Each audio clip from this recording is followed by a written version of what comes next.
Bem-vindo ao ambiente de estudos do Mediaula. Quando chega nesse tema, taquiarritmias, eletro, então o aluno fica até desesperado, né? Ele até pula. Então, vou tentar fazer da melhor forma possível, a forma mais fácil possível para você, para eu tentar atingir ao aluno que nunca estudou eletrocardiografia na vida e o aluno que estudou. O aluno que não estudou eletrocardiografia na vida, eu sugiro que ele leia primeiro o capítulo que fala sobre a base sobre eletrocardiografia. Pelo menos essa base, entender o que é um QRS alargado, que é maior que 0,12, essa base é importante para a construção das taquiarritmias. Eu vou trabalhar em algumas dicas. Então, a aula ela é dividida em taquiarritmias de QRS estreito, como você pode ver aqui, tá? Só para adiantar para você, isso aqui é uma taquicardia atrial multifocal, isso aqui é uma TPSV, isso aqui é uma fibrilação atrial, isso é um flutter. Tudo isso são taquicardias de QRS estreito, ou seja, ocorre alguma alteração elétrica ali no átrio, mas na hora que ele chega no átrio ventricular, vai passar pelas fibras de Purkinje de forma ok. Já as taquicardias de QRS alargado, observe, o QRS vai estar todo bagunçado, ele vai estar aumentado de tamanho maior que 0,12, bagunçado. Por quê? Porque a condução elétrica é feita através do músculo do coração e não através do feixe atrioventricular dos feixes de Purkinje. Então, essa é a base na hora que você for acertar uma questão. É QRS estreito ou é QRS alargado? Isso é a base para taquiarritmia. O que é uma arritmia? Frequência cardíaca acima de 100. Tá? Então, na hora que falar de taquiarritmia ou de arritmias, você tem que ver arritmia, frequência cardíaca maior que 100. O QRS é estreito ou alargado? Pronto. Então, o outro pulo do gato dessa aula, então, adoro o pulo do gato. Então, vamos pular o gato. Tá. Então, o pulo do gato desta aula, para não ter dúvida, está aqui, ó. Primeira pergunta, o QRS estreito ou alargado? Então, na hora que você estiver numa questão, é um QRS estreito ou alargado? E o número 2, o paciente está estável ou instável hemodinamicamente. Por que instável ou instável hemodinamicamente? Eu já adianto para você. Se ele está instável, você vai ter que fazer a cardioversão elétrica, famoso desfibrilador ali. Então não tem que ter dúvida. Se está mostrando para você que um paciente que ele é instável hemodinamicamente, você não tem que pensar em nenhuma droga, não tem que pensar em adenosina, não tem que pensar em ditiazem, não tem que pensar em nenhuma droga dessa. Tem que fazer a cardioversão. Com isso, você já mata também metade das questões, ok? Aí, voltando então para a primeira pergunta, taquicardias supraventriculares, ou seja, acima do ventrículo, são as taquicardias de QRS estreito, menor que 0,12 segundos, ou seja, aqueles 3 quadradinhos lá do QRS. As taquicardias ventricular, como uma taquicardia ventricular, um flutter ventricular, vai estar com um QRS alargado, torsade points, que é o tema de uma próxima aula. Então está aqui o circuito elétrico normal, sai lá do nódo atrial, vai para o nó atrioventricular que está aqui, depois vai passar pelas fibras de Purkinje e vai para despolarização, né, do músculo, etc. Então é assim que é o nódulo, que é o normal. Ah, Sérgio, se eu tiver uma fibrilação atrial, o átrio vai estar todo, né, ele vai estar todo desfibrilando. Então a gente vai ter uma contração atrial não efetiva. Se a gente tem uma contração atrial não efetiva, o que acontece? O sangue vai estar acumulando dentro daquele átrio. Se ele está acumulando dentro daquele átrio, ele pode vir a formar o que? Trombos. Por isso que na fibrilação atrial a gente vai ter algumas características, como a alteração na fonese da primeira bulha, como a formação de trombos que pode levar a acidente vascular encefálico, por exemplo. Por isso tem que usar uma heparina, tem que heparinizar aquele paciente. Então essa é a característica. Se for acima do átrio supraventricular, você está vendo aqui é uma taquicardia de QRS estreito, ou seja, igual a taquicardia supraventricular. Se for uma taquicardia abaixo do átrio ventricular, do nódulo atrioventricular, é uma de QRS aumentada ou uma taquicardia ventricular. Taquicardia para você que não sabe nada de eletro acima de 100 batimentos por minuto. Segunda dica, na hora que a gente está falando, se o paciente é hemodinamicamente instável, desfibrila ele. cardioversão elétrica, que é o que você vai encontrar nas provas. Se ele é hemodinamicamente estável, nós vamos descobrir o que é isso ainda, eu só estou introduzindo a aula, você pode usar alguma droga para ele, uma adenosina, por exemplo, uma TPSV, que eu já estou adiantando, ou um diltiazem para um paciente com fibrilação atrial, ok? Mas o que é instabilidade hemodinâmica nas questões de taquicardia? O principal, o número 1 de todos, é a hipotensão. Aí você não precisa decorar que é hipotensão. Por que é hipotensão? Porque se tem uma alteração ali, uma taquicardia, etc., o coração não está bombeando o sangue de forma efetiva. Na hora que o coração não está bombeando o sangue de forma efetiva, por isso que nós vamos juntando as pontas para você entender. Na hora que ele não está bombeando o sangue de forma efetiva, o que é que vai acontecer? Uma hipotensão. Então, essa instabilidade hemodinâmica diz que a gente tem que fazer a cardioversão elétrica naquele momento. Porque você tem que fazer esse coração, esse circuito elétrico do coração, voltar a funcionar de forma normal.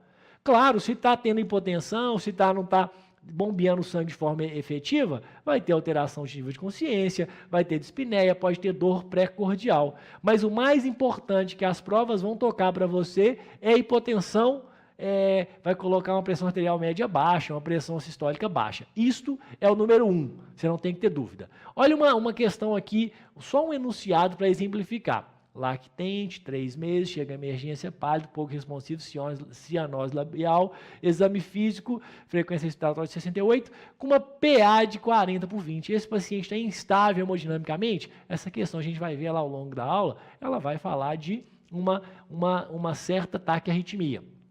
Mas aqui tem instabilidade hemodinâmica, hipotensão principal para acertar a questão de prova. Vai dar alguma droga? Não. Cardioversão deste paciente. Pronto, introduzimos o basicão para tentar igualar quem nunca estudou nada de arritmia, nada de eletro, para quem já estudou, mas eu deixo você que nunca estudou tranquilo, na hora que você for para a apostila fazer as questões, você vai ver que você vai conseguir, depois dessa aula e com a apostila, vai conseguir resolver as questões, elas são muito repetitivas. O que cai principalmente? TPSV, taquicardia paroxística supraventricular, é a famosa TPSV, às vezes também chamada só de taquicardia supraventricular, e a fibrilação atrial. São essas duas. Isso aí é 90% das questões de taquiarritmias. Ah, Sérgio, e sobre eletro? Eletro, gente, eu tenho que colocar aqui para você. Todos os anos você vai encontrar eletro em praticamente todas as provas. É principalmente a IAM, né, supra de ST, IAM sem supra, e as arritmias. Pode cair um pouquinho de bloqueio? Pode. Na hora que fala de arritmias, vamos colocar, estou chutando, mas é muito, fibrilação atrial e TPSV. Tudo sobre cardioversão e tudo sobre heparinização. Isso é o que você tem que saber sobre eletro. Então não assusta. Se você está na dúvida, não sabe, tenta procurar lá, não sabe, estou totalmente perdido, tenta procurar uma fibrilação atrial, tenta procurar um TPSV, se você ficou na dúvida, ok?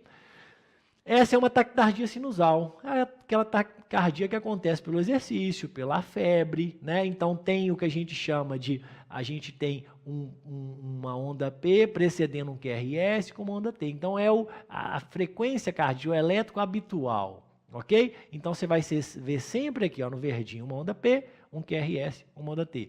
Uma onda P, um QRS, uma onda T, com uma frequência cardíaca maior do que 100. Não tem muito segredo. Olha os critérios diagnósticos mostrando para você uma taquicardia sinusal. Frequência cardíaca de 100 e 160. Ondas P idênticas ao do ritmo sinusal. O que é o ritmo sinusal? Onda P, vem o QRS, onda T. Complexo QRS idêntico ao sinusal. O que é uma grande dica para diferenciar a taquicardia sinusal da TPSV em provas de residência? A frequência cardíaca. O examinador ele não é tão sacana. Você vai ver que a grande maioria das questões sobre TPSV é um paciente que você parece que o QRS, que o ECG está todo normal, todo habitual com a frequência cardíaca, mas ele vai falar para você, uma frequência cardíaca de 200, uma frequência cardíaca de 190, uma frequência cardíaca de 220. Aí você já exclui a taquicardia sinusal.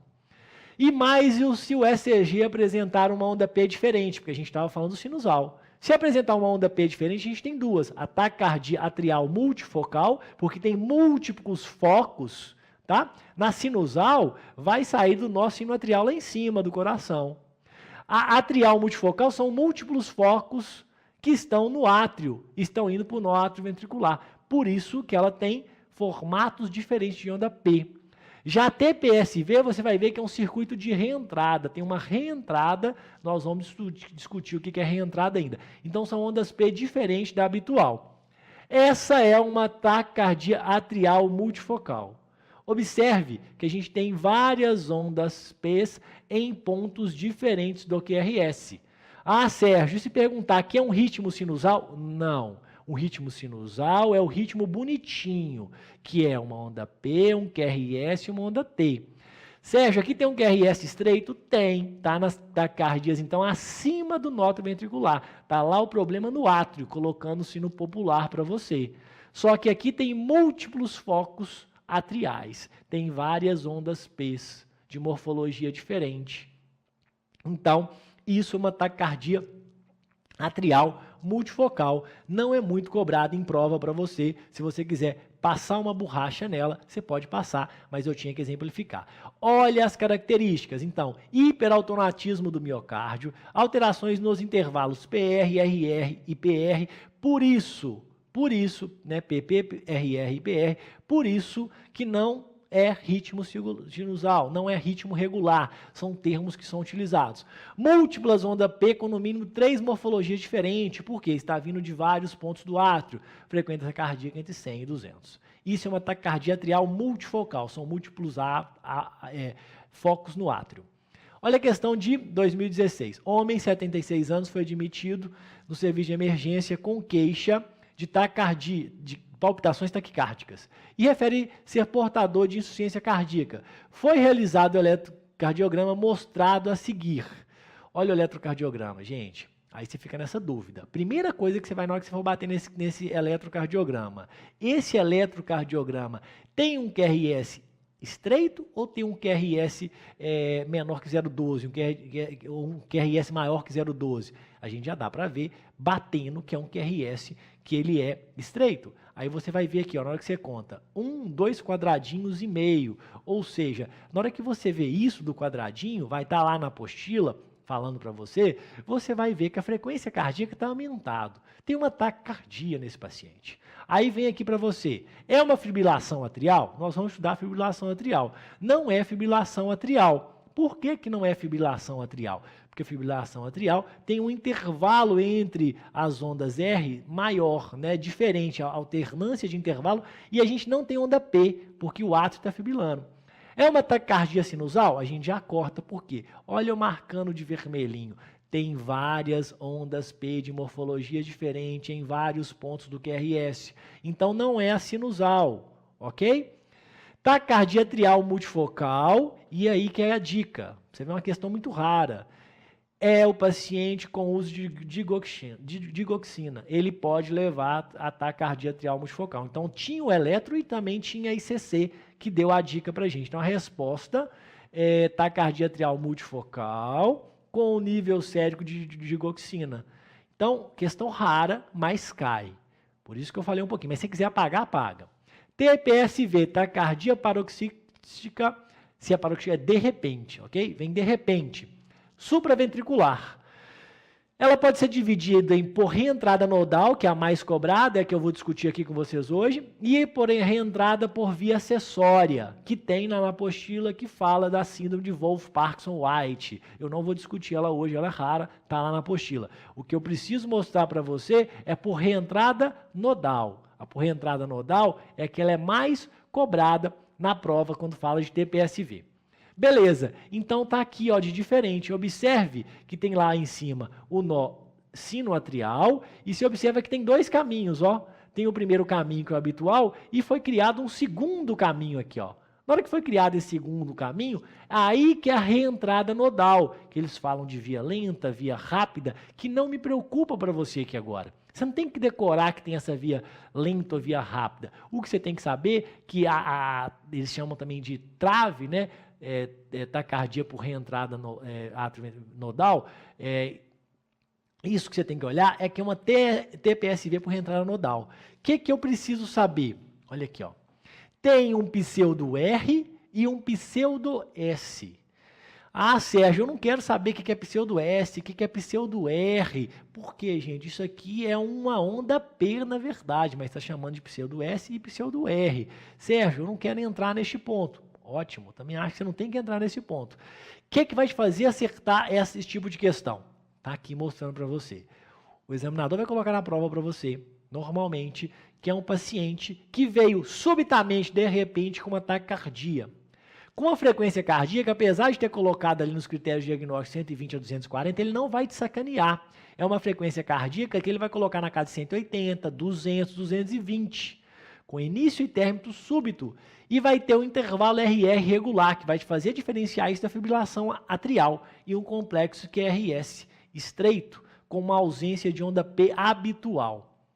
Tá? Então, isso é o que vai te fazer diferenciar a TPSV da taquicardia sinusal e da fibrilação atrial. Por quê? Todas aquelas outras arritmias ventriculares a gente já descartou, porque não tem o QRS alargado. Então, Sérgio, é para na hora que eu sentar na prova e ver uma taquicardia, né, uma frequência cardíaca maior que 100, e eu tenho que pensar primeiro TPSV e tenho que pensar primeiro em fibrilação atrial? Sim, pensa nessas duas e mais uma, taquicardia sinusal, ok? Aí como é que você diferencia? Nós vamos continuar discutindo aqui. Então, foi tão de repente, então tá aqui a imagem, foi tão de repente, para você lembrar da TPSV. Olha a questão aqui, ó. Hospital São José de Joinville, 2011, paciente com 35 anos procura emergência por palpitações, isso é outra dica que eles colocam. E dor precordial. Ao exame físico apresenta pressão arterial de 150 por 100 e frequência cardíaca de 180. O eletrocardiograma mostra taquicardia com ritmo regular. Nós já descartamos então o flutter, já descartamos a fibrilação atrial. E complexo estreito. Tem pra gente aqui, ó, a taquicardia sinusal e a taquicardia supraventricular. A não sustentada, você tira ela fora, porque aqui não falou que ela durou pouco tempo. Gente, então o que a gente tem? Uma frequência cardíaca maior que 160, ritmo regular, complexo QRS estreito, a gente tem que pensar em taquicardia supraventricular. Não tem que ter dúvida com relação a esse tipo de questão. Tá aqui, se fosse taquicardia sinusal, é o que fez diferenciar a questão. Tá aqui, gente, era entre 100 e 160. Pronto, tratamento da TPSV, assim como de qualquer taquiarritmia. Se está instável, cardioversão. Se está estável, alguma droga. Só que na TPSV tem a famosa manobra vagal no seio carotídeo. Caso não dê, a gente usa adenosina. Então, lembra disso em prova. Se tiver com TPSV, manobra vagal ou adenosina, é a sua resposta. Olha essa questão. Escola de Saúde Pública do Ceará. Paciente com taquicardia supraventricular, também chamada de TPSV, ou na verdade a TPSV também é chamada de taquicardia supraventricular, com uma pressão arterial de 120 por 75, ou seja, ele está estável hemodinamicamente. E eles não vão colocar nível ali muito próximo, vão colocar quando está instável uma pressão arterial muito baixa, porque eu já falei para vocês, não está bombeando o sangue direito, o que está acontecendo? A pessoa está hipotensa. O melhor tratamento qualquer? A adenosina, tá? Não tem nada de verapamil, não tem nada de cardioversão sincronizada. Por quê? Porque ele não está instável hemodinamicamente. Se ele tivesse uma pressão aqui colocada para você de 80 por 40, opa, vamos entrar com a cardioversão sincronizada. Olha essa de 2018, aquela do lactente. Lactente 3 meses, chega à emergência pálido, pouco responsivo, com cianose labial. Tá com dificuldade ali de troca e etc. Regular estado geral, frequência respiratória de 60, olha para você ver, taquipneico, saturação de 79, está abaixo. Gente, tem alguma dúvida? Olha a PA dele, marcado de vermelho aqui agora para você.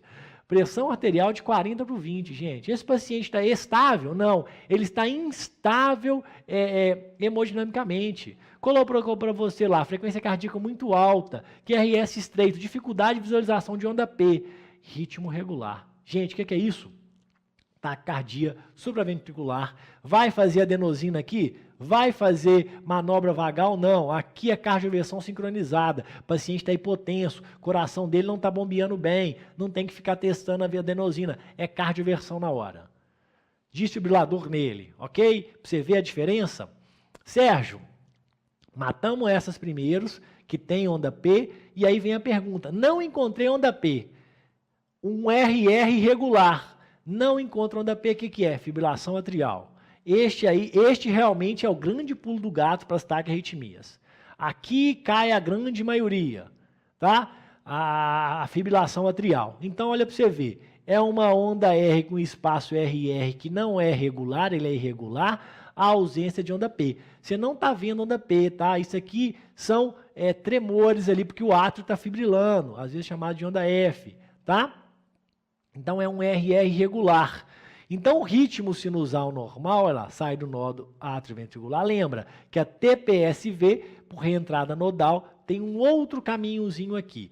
Então, tem um ritmo sinusal. Olha a fibrilação atrial. São múltiplos, olha o coração do lado direito, são múltiplos focos.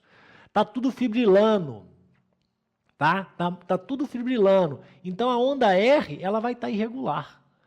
A diferença, porque quando vai chegando no atrioventricular, o coração vai contraindo no ventrículo. Olha aqui então, mais um exemplo para você, olha lá, Fzinho que eu falei para você. Então, múltiplos circuitos de entrada, eu já tinha mostrado na slide anterior, irregularidade de intervalo RR, por quê? Porque tem múltiplos circuitos de reentrada, o coração está contraindo a cada vez que chega algum circuito e passa pelo átrio ventricular. A ausência de onda P. Então, isso é característico de prova na parte de eletro. Se ele descrever para você, ele pode colocar lá no enunciado para querer que você acerte uma fibrilação atrial. Então, agora vamos para as características clínicas.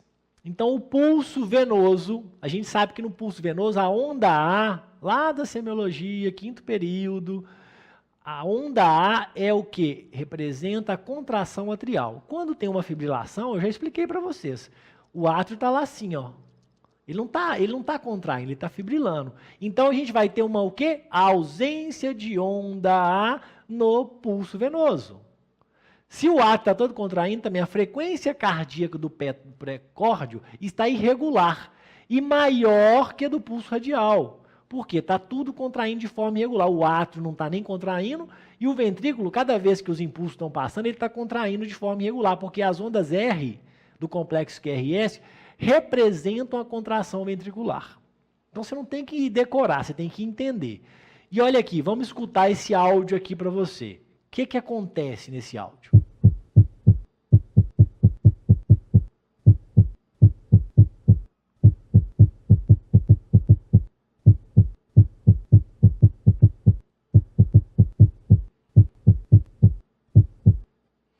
Então, isso é a famosa alternância do volume. Isso é um termo que você pode falar, você vai ver que tem outros termos em prova.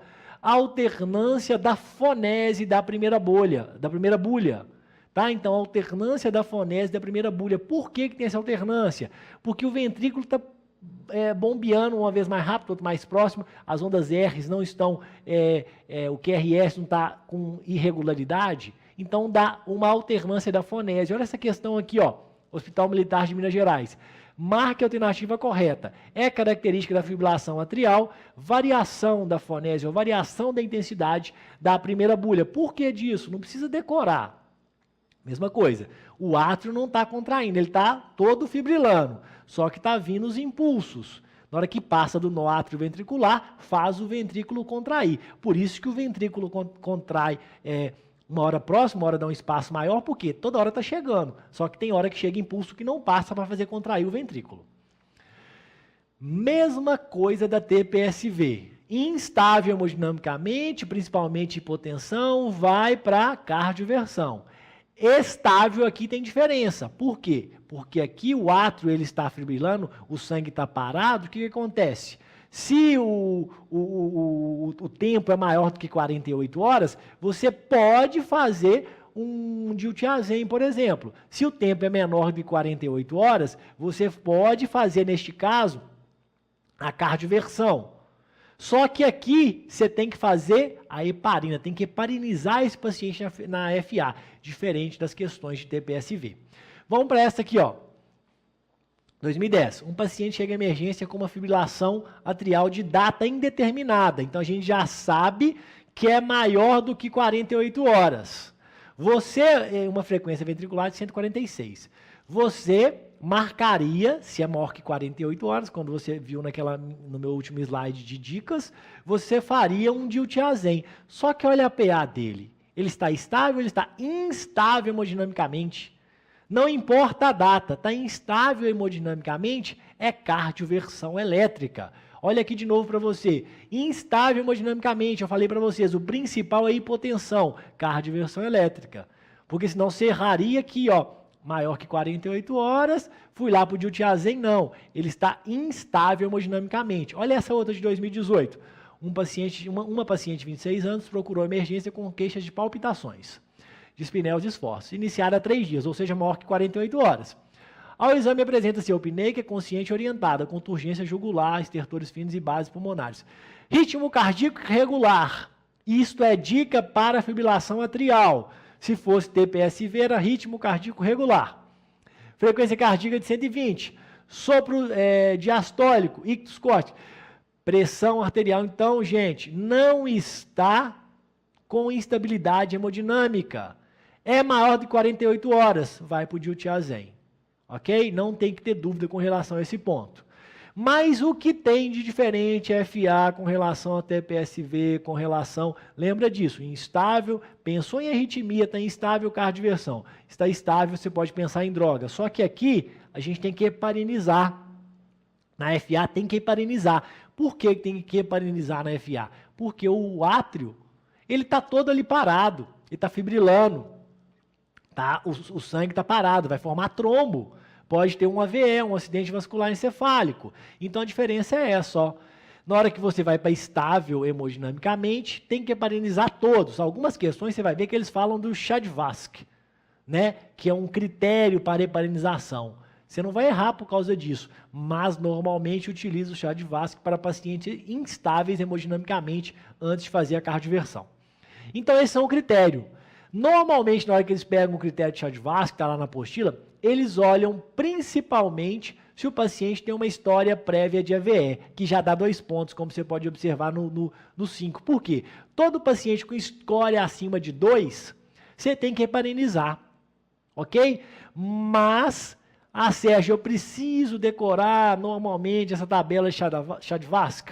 Normalmente, não, se você tiver com tempo, você decora.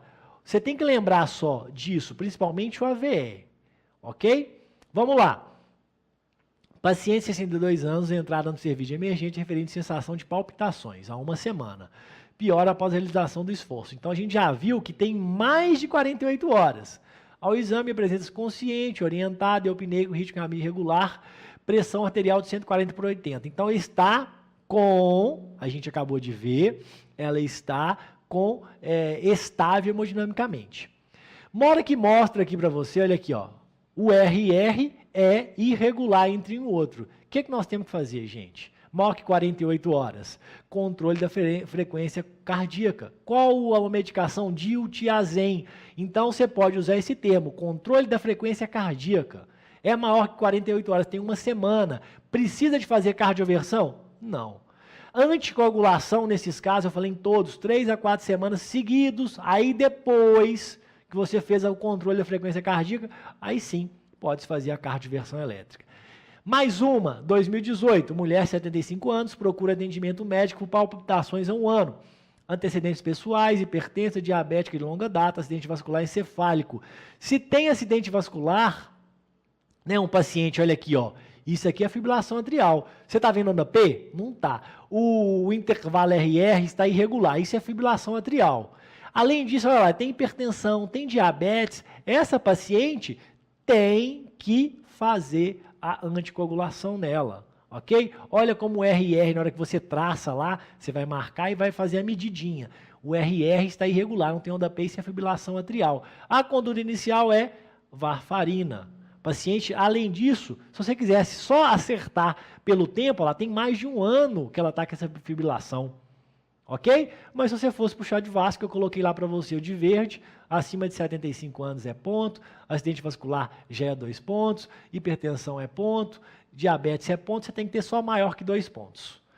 Finalizamos então essa primeira aula de taquiarritmias de QRS estreito. não se preocupa, só lembra disso, TPSV e fibrilação atrial. São as principais. Tem outras na apostila? Tem, mas de supraventricular, de QRS